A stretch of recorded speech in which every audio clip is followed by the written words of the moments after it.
Today we are talking about the truths about religion, about the Bible, about Christianity that pastors are forbidden to tell you and their congregation.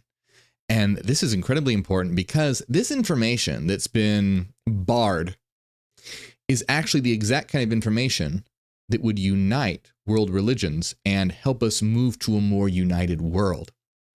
And so pastors are being told not to tell this information to people. And this is really important. I grew up in a strict religious Christian household, and I quickly realized that there was a lot about Christianity that isn't talked about in church, isn't talked about in Bible study or the various Christian Bible camps that I went to or retreats or any of that.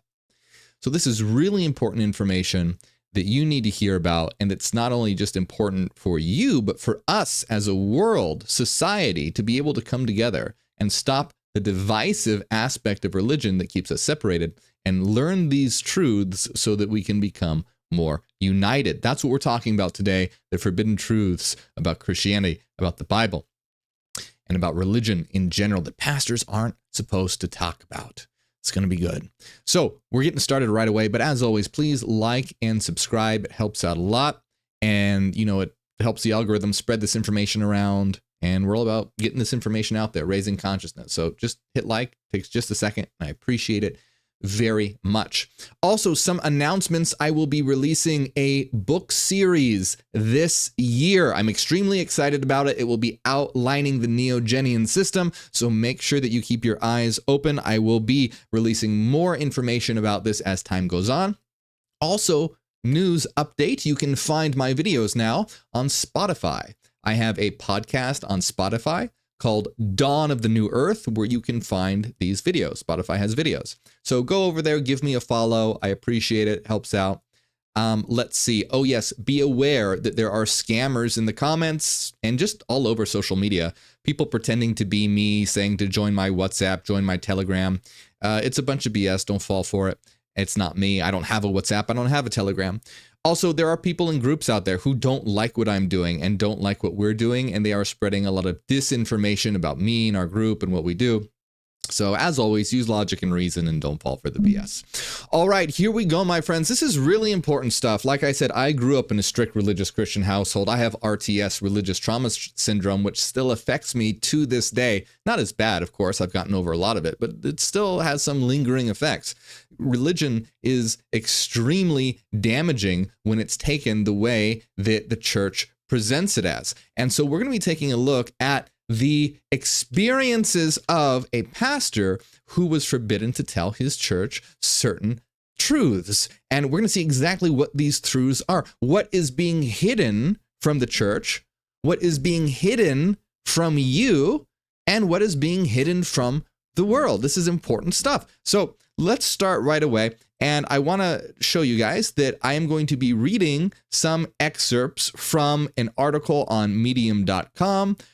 And let me bring it up so that you can see it. This is by Shengta Tsai. Hopefully I'm saying that right. Shengta Tsai. And the title is, As a Youth Pastor, I Was Forbidden to Share the Truth About the Christian Faith. So we're going to be looking at what happened here to, I'm just going to say Tsai, to Tsai, and what experiences a pastor had in being barred from talking about these aspects of religion and Christianity. So just FYI, I'm going to be reading some quotes from this article. If you like it, if you enjoy the article, go over to medium.com and give Shengta Tsai a follow. I don't know much about him, but from reading this article, I like him a lot. So let's see some of what this individual said. So he starts off by saying, Tsai starts off by saying, for over a year, I've been thinking about writing on this topic, but I kept putting it off because I was worried that people would dismiss my experiences as rare, even though I know that they're common. So he's been wanting to write about this for a while. He's been wanting to talk about this. He's been wanting to divulge this. It's been sort of eating away at him. He wants to get it out, but he's afraid that people are going to think, oh, this doesn't really happen often. It was just you. But he knows that this is a very common experience. And Laura in the chat told me that she had a very common experience when she went to Bible college. And it was a class on ethics in Bible college, she said.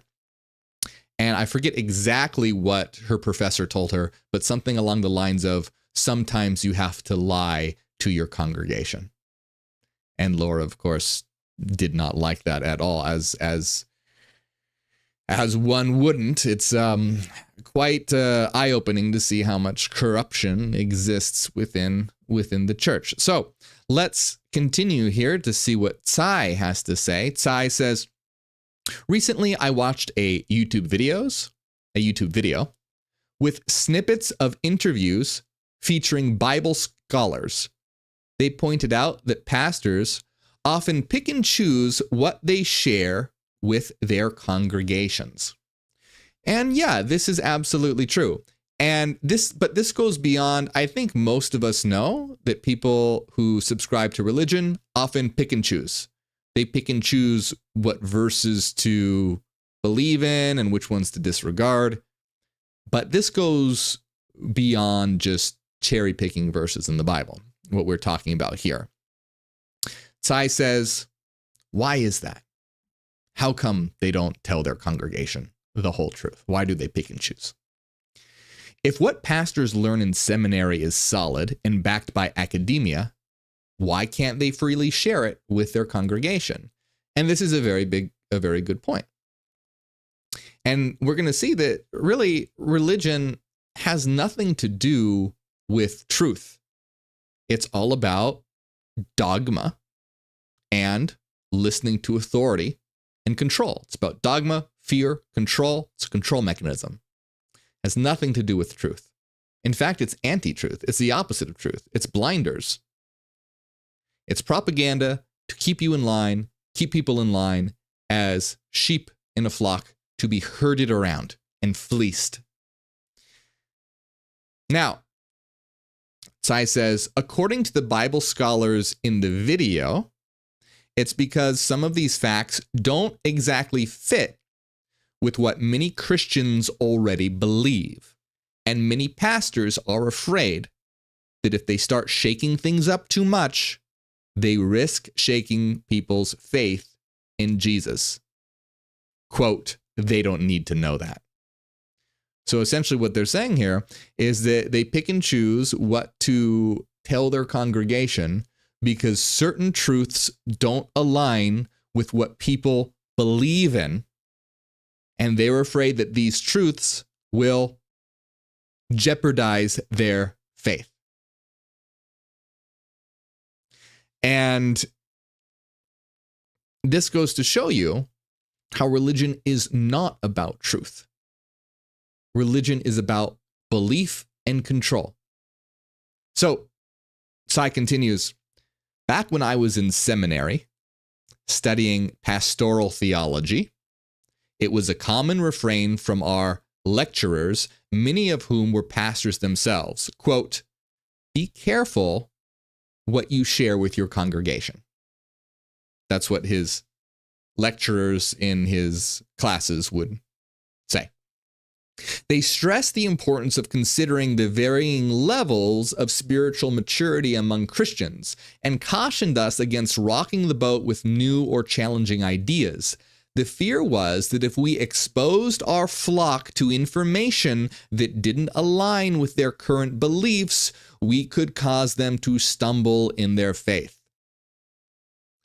Well, then they probably should stumble in their faith. If a certain truth will cause one to realize that, hey, maybe something is not right here. Maybe the way that I'm thinking is flawed. Maybe I am believing in a lie.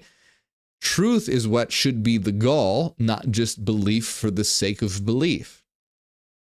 Now, by the way, I want to mention that this sort of idea here is not just restricted to mainstream religion, but I have seen this play out a lot in like esoteric or occult societies that have a very similar sort of thought process. Not exactly the same, but this idea of, oh, well, we have to be careful with, what information we share. And that's why they have like different degrees and different levels and things like that. Now, not all these systems are bad. I'm not saying that, but there are, just like there are some religions that are progressive. There are some churches that are very, very progressive. Now, in my opinion, it's very rare. Most are not, but there are some genuinely very progressive churches out there.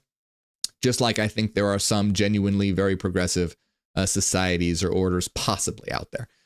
But I just want to make a point that this isn't restricted to just religion in general. I have also seen this play out in occult and esoterica. So just be careful is what I'm saying. Just be careful. Don't think, oh, just because I'm not involved in religion, I'm safe. Because if you be careful of anything that you're involved in, always question, always use logic and reason, and always have your mind on truth, not being influenced by, the culture or the congregation or the community or whatever. It's always about truth in your growth, in your understanding, and our collective growth and our collective understanding. So that's very important. So Tsai continues by saying, I couldn't wrap my head around the idea of avoiding uncomfortable truths about the Bible for fear of causing people to stumble. It seemed to me like we were prioritizing comfort over growth. And that's exactly right. And it's not just comfort over growth, but it's also very damaging as well, because if you believe in lies, then you're going to believe in things that are harmful to society. For example, like thinking that same-sex marriage is a sin or something like this. It's not only, providing the fact that this is not a sin, that there's nothing wrong with this, that it's a perfectly acceptable lifestyle as much as anyone else, perfectly acceptable, perfectly acceptable relationship as much as any other kind of relationship. But challenging this will cause people to question their faith, and we'll see. Well, but let's continue here. I want to say more about this before we get into that. So he says, wasn't the role of a pastor supposed to be about guiding and challenging our understanding of the Bible and Christianity rather than just keeping everyone in their comfort zones? So you see, I really like Tsai's mentality and his mindset. I like it. I don't know a lot about him. I just know him from this article. But so far, I really like the way he's thinking, because he's thinking, well, as a pastor, aren't I supposed to help people understand the Bible and challenge their understanding of the Bible and Christianity and help them grow and learn and have a more full understanding of things rather than just keeping everyone in their comfort zones?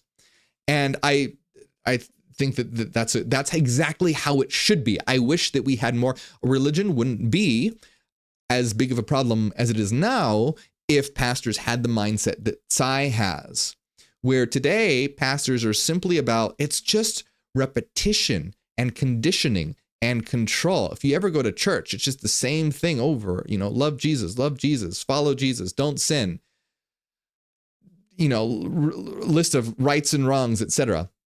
It's nothing about delving into the the underlying truths that these religions symbolically represent. It's never about that. It's always about the fundamentalist interpretation, just keeping people in a mindset of control. And I really like he put up this video here. Actually, I don't know their gender, so I'm just going to say they. But Tsai put up this in their article, I'll show you, of a pastor, if you can see it on screen, or a priest rather, with a bunch of sheep in the congregation. And it's exactly like that. And it shouldn't be like that. It should be about freeing individuals. So Tsai continues by saying, as you can imagine, I got into trouble for not following this golden rule more than once. So Tsai was told that there are certain things that he should avoid. He shouldn't rock the boat. He shouldn't expose the congregation to things that could challenge their faith. And he got in trouble for doing exactly that, rocking the boat, and good for him. So he says during my life or my time in pastoral ministry, I made it a point to share all the insights I had about the Bible with my congregation. My aim wasn't to stir up discomfort, but rather to help them understand it better. And I love that. I think that that's amazing. So what kind of things? So they pointed out, he says, I discussed things like how certain passages weren't found in the earliest manuscripts. So in the earliest manuscripts of the Bible, there are certain passages that aren't found in there, meaning they were added later. And of course, this jeopardizes people's faith, because especially the kind of Christianity that I grew up in, we were taught that the Bible was the perfect, inerrant, inspired word of God. And so having things added later would, of course, really jeopardize that narrative. So one of the things is how certain passages in the Bible aren't found in the earliest manuscripts. Another one is, quote, or Sai says, how the stories in Genesis 1 through 3 bear similarities to myths from the ancient Near East, urging caution against taking them too literally. I love that. So and I really like this individual so far. So Sai is saying that another one of the things that he discussed was that how the story of creation, Genesis 1 to 3, has a lot of similarities to Eastern mythology. And so he would say, hey, look at these similarities. It's important not to take these stories too literally, because that's essentially the idea. These stories are similar. And this is why are these stories similar? Because we live in a reality where we share a unified archetypal pattern. Reality is a certain way. And so because reality is a certain way, we all have these intuitions about how existence is. And so even though people may live on different areas, opposite sides of the globe, they will create similar mythologies because they follow a similar pattern. It's kind of like how, if you look at Lord of the Rings and Star Wars and The Matrix, they're very different, but they all have extremely similar aspects to them. In Star Wars, you have Gandalf, who helps guide Frodo, and in Lord of the Rings, you have Gandalf, who helps guide Frodo. In Star Wars, you have Obi-Wan, who helps guide Luke Skywalker. You see these commonalities. So they're different stories, but share commonalities. So same things happen in ancient mythology. And basically what Sai would urge his congregation, or their congregation, is not to take these things too literally, because look at the similarities that they share. Should have a more metaphorical or allegorical interpretation. Sai continues by saying, I even talked about the deceptive claims of some so-called Christian archaeologists who touted finding Noah's Ark, encouraging my parishioners to think critically. So there are people out there, there are Christian archaeologists out there who go, oh, we found Noah's Ark, here it is. And of course, they didn't. And so he would challenge this and try and get his congregation to think in a critical way. But whenever I brought up these topics, I faced resistance from the church leadership. So every time he wanted to talk about these things, whenever he was trying to bring this up and talk about this, the truths with his congregation, he faced resistance. He says, honestly, I was puzzled when this happened. Wasn't it important to challenge misconceptions about the Bible? Wasn't this part of my role as a pastor? See, Sai has a great mindset. That should be the role of a pastor. Unfortunately, it's not. The role of a pastor is to brainwash people and condition people and keep people in line and believing the same thing. They continue by saying, as part of my duties, I was tasked with leading one of the Alpha Course groups. On one occasion, and this is really interesting, I love this. Look at this. On one occasion, the topic was the trilemma popularized by C.S. Lewis.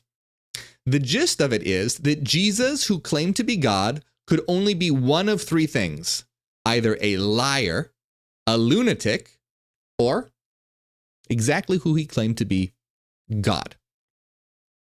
The argument goes like this. Since it's unlikely that a liar or a lunatic could have sparked such a massive following and enduring religious movement, Jesus must be telling the truth.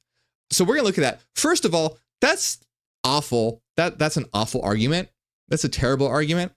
You can look at many people in history who are liars and lunatics who have sparked a massive and enduring following. So that first of all, that's a terrible thing to terrible use of logic there. But let's see what Tsai has to say. Tsai said, "Now, this was the angle I was supposed to present. This is what he was supposed to present. This is what he was supposed to teach. But I wanted to foster an honest and balanced discussion. So I presented the fourth possibility that I learned from my seminary studies: legend. So this fourth possibility that he learned when he was studying to become a pastor was the idea of legend. And so he wanted to share this."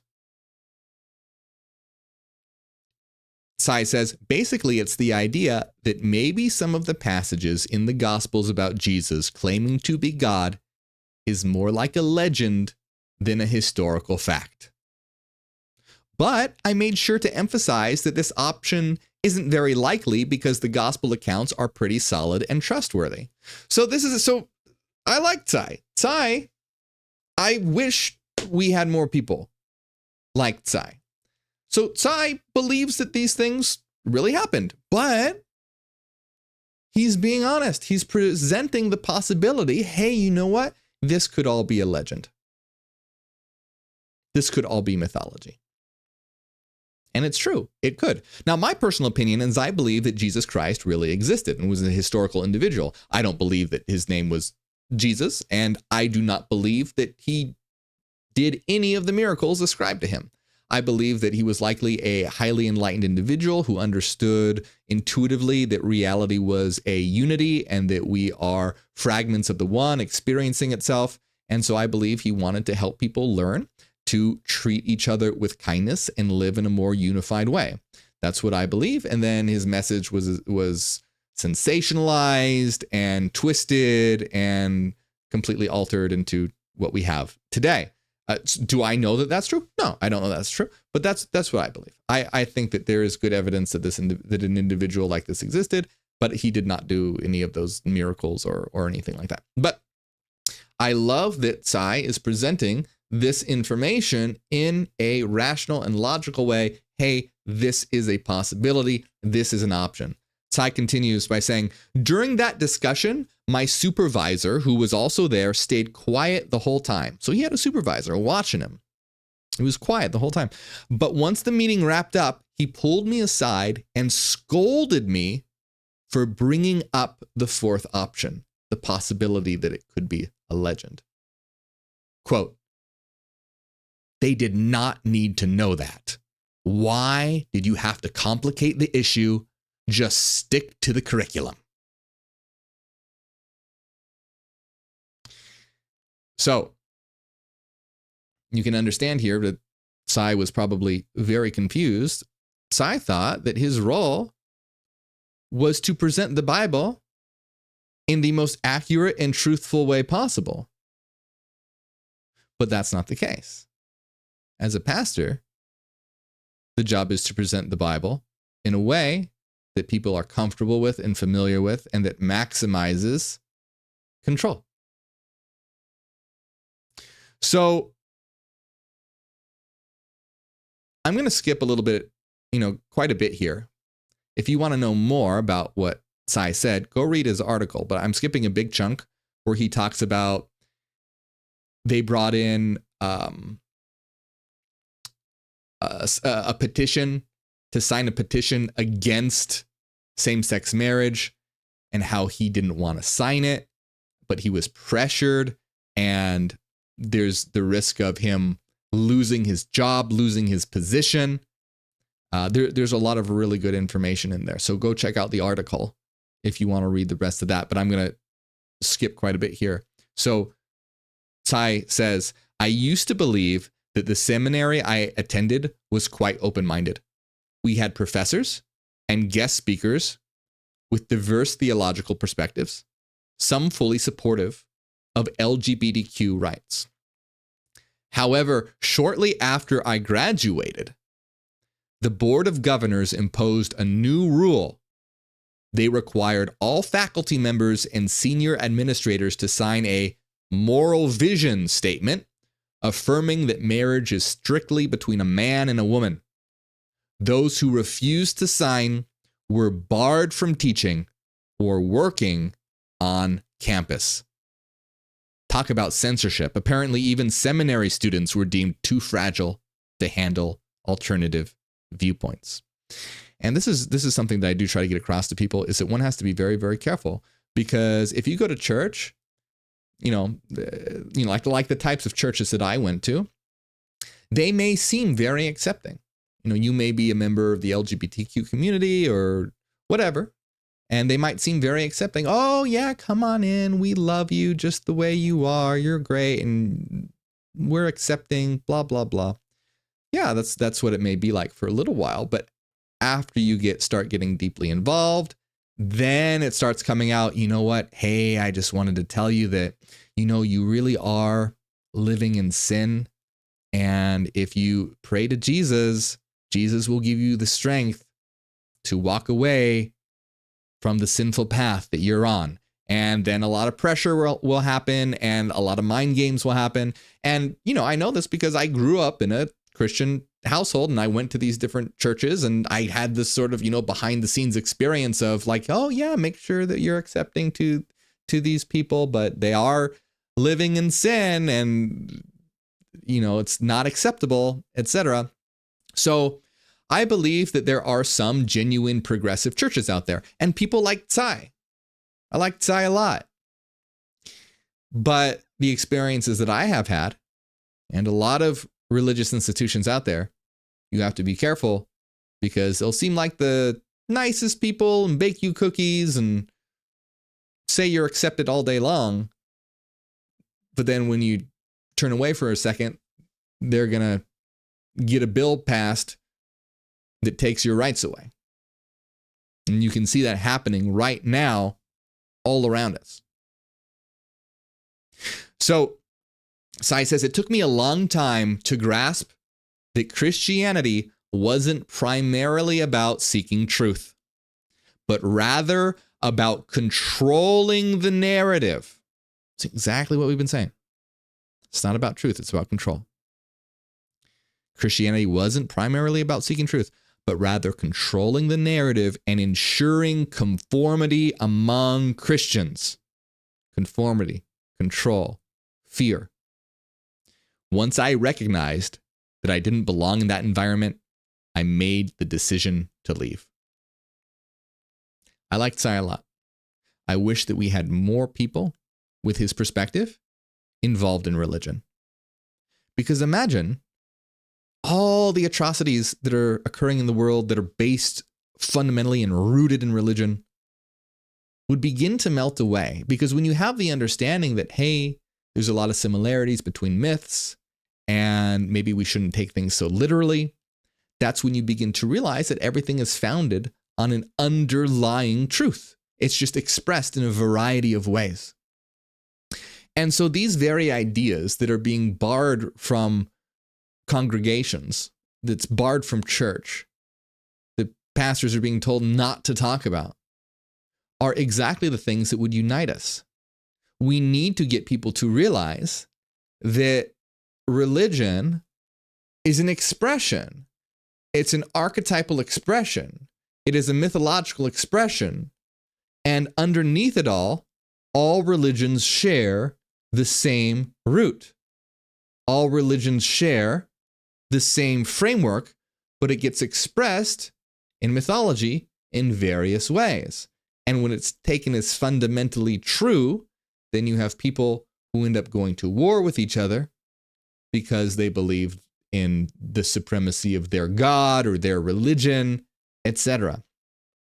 So I applaud Psy for being true to their values, and I would like to see many more people like this individual be involved in transforming religion. So I don't know what Psy is doing right now. I don't know what Psy's beliefs are right now, but I would love for Psy to help create a more progressive understanding of Christianity, a more true understanding of Christianity, so that people can have an alternative that is more closely aligned with the truth, and so that we can all become aligned with each other and the world.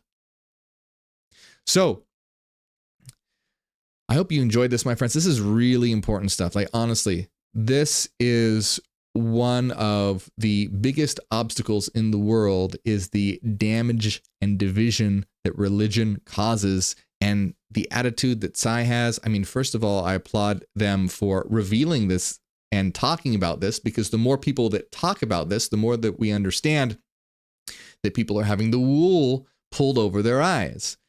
And we need more individuals who are about truth and about understanding things clearly and lucidly, so that we can live in a world that is free from all this division and hatred and unified around maximizing the quality of life for all of us here. So I hope you enjoyed it, my friends. There are a lot more videos on my channel if you want to check them out. And hey, please hit like and subscribe. Hit the like button. It helps spread this information around, helps the algorithm show this to more people. So please do. We're having a members only video right now about near-death experiences. What do people learn during near-death experiences? Can blind people see during near-death experiences? That's what we're talking about in the members only video. If you want to be a part of that, you can. And if you want to have access to all of our members only videos, there's one every single week.